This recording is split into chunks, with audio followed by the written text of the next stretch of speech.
दोस्तों, मिस्टर गोम्स को भोकंदी की फरारी और अपनी चूक का बड़ा मलाल था, लेकिन वो कर भी क्या सकते थे।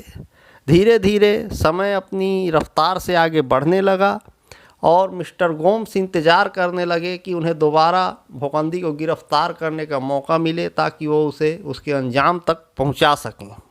दूसरी तरफ वो अकालू राम था, जिसने गिरफ्तारी के समय भोकंदी की मुखबिरी की थी। वो इनाम के पैसे पाकर काफ़ी अमीर बन गया था। अब उसने अपनी पुरानी बीवी को छोड़कर एक नई खूबसूरत महिला से शादी भी कर ली थी, एक नया मकान भी ले लिया था, कुछ घोड़े भी खरीदे थे, उसके घर में नौकर भी थे और वो आराम से दिन भर गांव में घूम घूम कर अच्छी किस्म का मुर्गा या कोई बकरा जो मिलता था पालतू, उसे खरीदता था, घर ले जाता था, पकाता था, खाता था और उसके बाद फिर शराब पीकर नशे से धुत रहता था। दिन अपनी गति से आगे बढ़ रहे थे और एक दिन वो समय भी आया जब मिस्टर गोम्स को एक नई खबर मिली। ये खबर थी अकालू की हत्या की। अकालू की भी हत्या भोकंदी नहीं की थी, खुलेआम की थी। भोकंदी वहाँ गया, उसने अकालू को एक तीर नहीं बल्कि कई तीर मारे थे और सभी तीर इस तरह मारे थे। पिछली बार जो तीर मारे थे भोकंदी ने चलाए थे, उन तीरों की खूबी ये थी कि वो तीर एकदम निशाने पर ऐसे लगे थे कि एक तीर लगने के बाद दूसरे तीर की ज़रूरत ही न पड़े। और अकालू के मामले में बात ऐसी थी कि भोकंदी ने जितने भी तीर मारे थे वो इस तरह मारे थे कि भोकंदी की जान न निकले बल्कि धीरे धीरे उसके शरीर से खून रिस कर निकल जाए और वो छटपटा कर मरे। जब अकालू को पूरी तरह मार डाला, उसकी जान निकल गई, तो उसे उसी के मकान के अंदर डालकर उसके मकान में भी आग लगा दी थी और उसके परिवार का एकमात्र सदस्य जो जवान था वो था अकालू का बेटा। भोकंदी ने अकालू के बेटे को भी मार डाला था और उसकी नई बीवी और पुरानी बीवी दोनों को जिंदा छोड़कर भोकंदी वहाँ से चला गया था। मिस्टर गोम्स जब वहाँ पहुँचे और उन्होंने मुआयना किया तो उन्हें फिर कुछ नहीं मिला। लिहाजा मिस्टर गोम्स ये समझ गए कि अब भोकंदी हमले करना नहीं छोड़ेगा और धीरे धीरे जमींदार के सभी आदमी भोकंदी का शिकार बनते जाएंगे। लिहाजा मिस्टर गोम्स ने जमींदार सहित उसके सभी आदमियों और उन सभी लोगों को सावधान किया जो भविष्य में भोकंदी का शिकार बन सकते थे। इस क्रम में भोकंदी ने कुछ दिन बाद एक देसी पुलिस अधिकारी को भी मारा, जिस पर उस क्षेत्र के लोगों पर अत्याचार करने के इल्ज़ाम लगे हुए थे। भोकंदी अपने हमलों को राम धड़ाका ही कहता था और हत्याओं को न्याय कहता था। वो सीमित मात्रा में लूट भी करने लगा था। वो लूट सिर्फ इतनी होती थी जिससे उसका और उसके साथियों का गुजारा चल सके। अब भोकंदी बहुत मशहूर हो चुका था और उस इलाके के लोग उसे पहाड़ों का देवता या पहाड़ों का राजा कहने लगे थे। दोस्तों, भोकंदी मिस्टर गोम्स के लिए एक सरदर्द बन चुका था। एक और उन्हें कोई ऐसा तरीका नहीं सूझ रहा था जिससे वे भोकंदी को पकड़ सकें या मार सकें। दूसरी ओर ये मामला उन्हें अपनी बेइज्जती जैसा भी लगता था। इसके अलावा उन पर अब ऊपर से दबाव भी बहुत ज़्यादा आने लगा था कि जल्द से जल्द भोकंदी को उसके अंजाम तक पहुंचाया जाए। इन सब बातों के कारण मिस्टर गोम्स ने भोकंदी को पकड़ने की कोशिशें बहुत ज़्यादा बढ़ा दी थीं। उन्हें एक शुरुआती कामयाबी भी मिली थी। वो ये थी कि उनके भेजे हुए कुछ जासूस भोकंदी के गिरोह में एक दो बार शामिल भी हुए थे, लेकिन भोकंदी के सर पर या तो ऊपर वाले का हाथ था या वो अब तक बहुत ज़्यादा होशियार हो चुका था।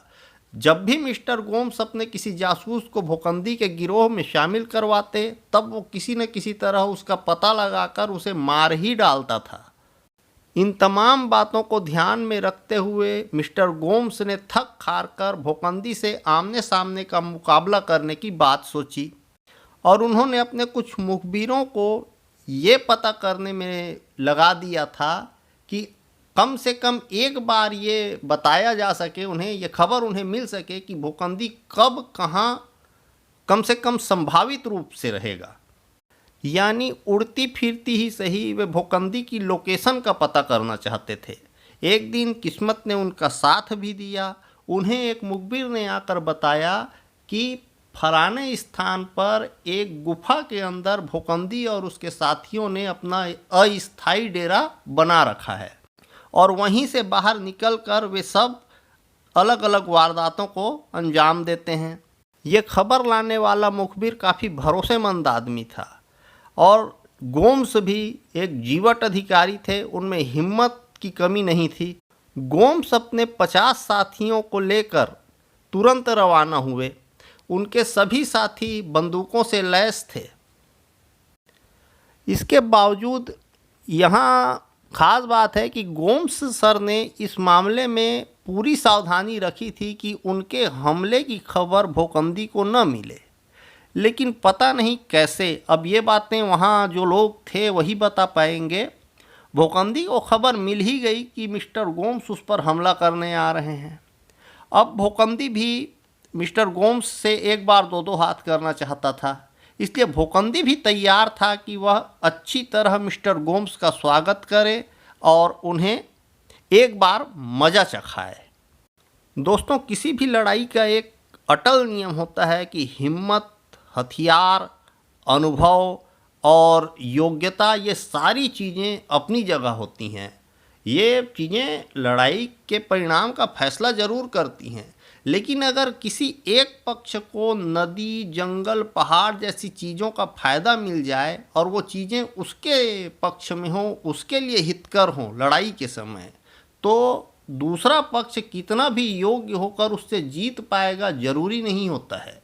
इसके कई उदाहरण हमें इतिहास में मिलते हैं और इस पहली मुठभेड़ में, इसे हम लड़ाई न कहकर पहली मुठभेड़ कहना ज़्यादा बेहतर होगा, हम इसे मुठभेड़ ही कहेंगे।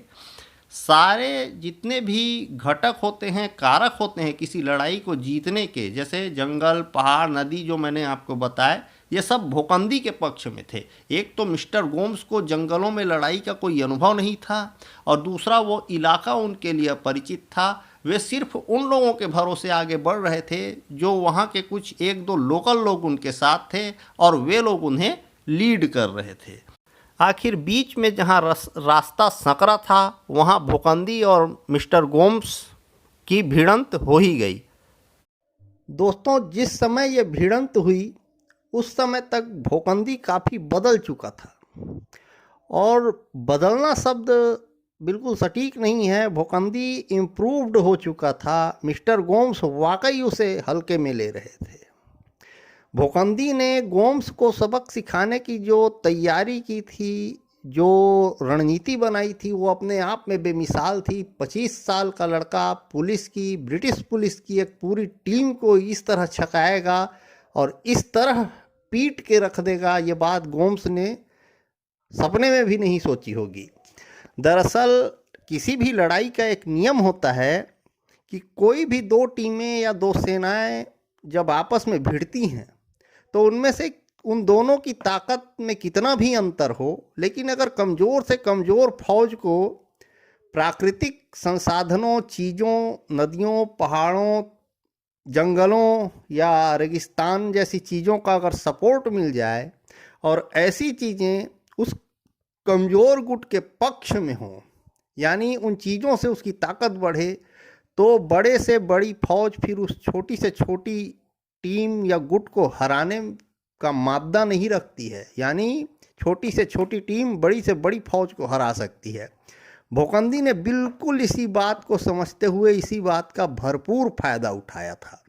मिस्टर गोम्स जिस समय भोकंदी को पकड़ने जा रहे थे, उस समय भोकंदी ने रास्ते में एक ऐसी जगह एम्बुश लगाया था, यानी वो घात लगाकर बैठा था अपनी टीम के साथ, जहां उसे बैठने के लिए पहाड़ का ऊपरी हिस्सा मिला था।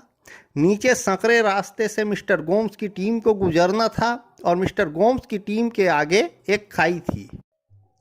जब मिस्टर गोम्स आगे बढ़ते हुए बिल्कुल उसी जगह पहुंच गए जहां भोकंदी ने एम्बुश लगाया था, तब भोकंदी और उसकी पूरी टीम ने एक साथ लगातार बहुत तेज़ रफ्तार से उन पर तीरों की बरसात शुरू कर दी। मिस्टर गोम्स की टीम में किसी की समझ में कुछ नहीं आया कि उन पर ये अचानक हमला किधर से हुआ है, कैसे हो रहा है, सामने कितने लोग हैं और वो किस तरह छुपकर वार कर रहे हैं। बस सनसनाते हुए तीर आते थे और मिस्टर गोम्स की टीम में जो सदस्य थे, उनके साथ जो सिपाही या कर्मचारी थे, उनकी छाती छेद कर उन्हें ऊपर मौत की नींद सुला देते थे। ये क्रम थोड़ी देर तक चला। इस लड़ाई में गोम्स को अपनी बंदूकें चलाने का मौका ही नहीं मिल पाया। लड़ाई एक तरफा रही, लड़ाई के परिणाम एक तरफा रहे। भोकंदी की टीम ने गोम्स की टीम को बुरी तरह पीट दिया। और ख़ास बात, आप लोग इस कहानी में पहले भी जान चुके हैं कि भोकंदी का अपना निशाना कितना सधा हुआ था। बस तीर लगते थे और लोग मरते थे। इस भिड़ंत में मिस्टर गोम्स खुद बुरी तरह घायल हुए। उन्होंने बहुत कुछ गंवाया। उनकी टीम के कई सदस्य मारे गए और एक टूटा हुआ दिल और बुझा हुआ मनोबल लेकर मिस्टर गोम्स वापस आए। इस हमले ने, इस भिड़ंत ने उस पूरे इलाके में भोकंदी को एक हीरो की तरह स्थापित कर दिया। अब तो हर किसी की जुबान पर भोकंदी का ही नाम था। लोग उसके फैन बनने लगे। उसके गिरोह में लड़कों की संख्या बढ़ने लगी और अब वो नई नई वारदातें करने लगा। इस घटना और मुठभेड़ के बाद भोकंदी का हौसला काफ़ी बढ़ गया। वो एक मंजा हुआ अपराधी बन गया और वो नई नई वारदातों को अंजाम देने लगा। भोकंदी अक्सर बड़ी तेज़ी से जंगल से निकलता था। निकलने से पहले वो अपना निशाना तय कर लेता था।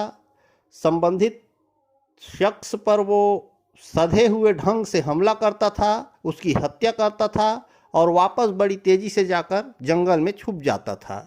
एक तरह से भोकंदी अब पूरा हीरो बन चुका था। इस दौरान, इस घटनाक्रम में भोकंदी ने ऐसे कई लोगों को मौत की नींद सुला दिया जिन पर कभी न कभी अंग्रेज़ों का समर्थक या चापलूस होने के आरोप लगे थे। भोकंदी ने कई ऐसे भारतीय अधिकारियों अपने तीरों का शिकार बनाया था जिनसे उस क्षेत्र की पब्लिक को समस्या थी या जिनसे उस क्षेत्र की पब्लिक त्रस्त थी। दोस्तों, यहाँ पर यह बताना बहुत ज़रूरी है कि उस क्षेत्र में जो पब्लिक थी उसकी नज़र में भोकंदी एक हीरो तो था ही, साथ ही मिस्टर गोम्स जो ब्रिटिश अधिकारी थे, थानेदार, वे भी भोकंदी की अपने मन से एक तरह से इज्जत करते थे, क्योंकि वे अच्छी तरह जानते थे कि भोकंदी जो कुछ भी कर रहा है अपनी देशभक्ति के कारण कर रहा है और उसके निशाने पर सिर्फ वही लोग हैं जिन्हें वो भारत का विरोधी मानता था। अब समय का चक्र पहिया अपनी गति से घूम रहा था और धीरे धीरे समय में वो दिन भी आया जब भोकंदी ने अपनी ज़िंदगी की सबसे बड़ी वारदात को अंजाम दिया। ये वारदात थी जमींदार के घर में यानी हवेली में घुसकर जमींदार के परिवार के सभी सदस्यों सहित जमींदार की हत्या करना। यहाँ सभी सदस्यों का मतलब पुरुष सदस्य है। जब भोकंदी ने जिस समय जमींदार के घर में घुसकर उसे मारा था, उस समय जमींदार के अलावा उसके परिवार में जितने भी जवान पुरुष थे उन सभी को मार डाला था। और ख़ास बात ये थी कि महिलाओं और बच्चों को भोकंदी ने पूरी तरह सुरक्षित छोड़ दिया था। और जमींदार के रिश्तेदारों के अलावा भोकंदी ने उसके उन सभी साथियों यानी अधिकारियों को भी मारा जिन पर कभी न कभी अंग्रेज़ों के समर्थन के आरोप लगे हुए थे। इस तरह भोकंदी ने उस पूरे इलाके को भारत विरोधी लोगों से साफ कर दिया था। मिस्टर गोम्स को जब जमींदार और उसके परिवार सहित इतने बड़े हत्याकांड की खबर मिली तो एक तरह से मिस्टर गोम्स के पैरों तले ज़मीन खिसक गई। हालांकि उन्हें इस बात की आशंका जरूर थी, लेकिन उन्होंने ये बात नहीं सोची थी कि भोकंदी इतने बड़े टारगेट को इतनी जल्दी और इतनी सफाई से पूरा कर देगा। मिस्टर गोम्स जब घटनास्थल पर पहुंचे तो उन्हें एक तरह की दहशत दिखाई दी थी वहां, और पब्लिक के बीच से उन्होंने महसूस किया था कि पब्लिक के बीच से अंग्रेज़ों का दबदबा कम हो रहा था भोकंदी के कारण। और यही सबसे बड़ा कारण था कि अब मिस्टर गोम्स के लिए भोकंदी को जिंदा या मुर्दा गिरफ्तार करना बेहद ज़रूरी हो गया था, या यूं कहें कि उनके लिए ज़िंदगी और मौत का सवाल था भोकंदी को उसके अंजाम तक पहुंचाना। आगे की कहानी देखने और सुनने के लिए हमारे चैनल को सब्सक्राइब ज़रूर कर लें। धन्यवाद।